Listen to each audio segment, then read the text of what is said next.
Hey there, I'm Kathleen Jasper, and today I want to talk about something that often trips people up, especially new teachers, and that's the difference between phonemic awareness and phonological awareness. These are super important concepts, especially if you're preparing for your teacher certification exams. You'll see them pop up a lot, so let's break them down in a simple, easy to remember way. So, first, a quick heads up. These terms can be confusing, and honestly, I've even had to correct myself on this before.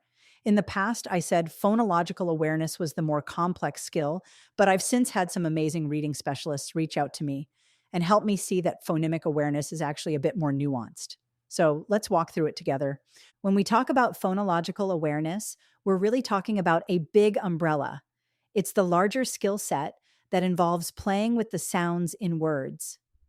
The key here is that it's all about sounds, not letters.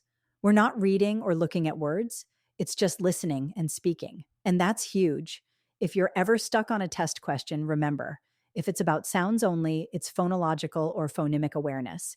If students are looking at letters, that's phonics. That comes later. So, under this big phonological umbrella, we have things like breaking words into syllables or separating the onset and the rhyme. Let me give you an example. Take the word stick. If I ask a student to break that word into the onset and rhyme, they'd say the onset is ist and the rhyme is ick. Notice we're working with chunks of sounds here. Ist as one part, ick as another.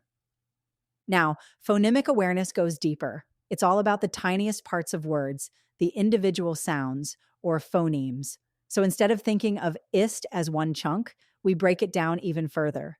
In stick, we hear four individual sounds: S, T, I, K. This is more challenging for students because they have to really tune in to each sound one by one. That's why phonemic awareness is considered a more complex or nuanced skill compared to phonological awareness. It's really important to remember that both phonological and phonemic awareness happen through listening and speaking.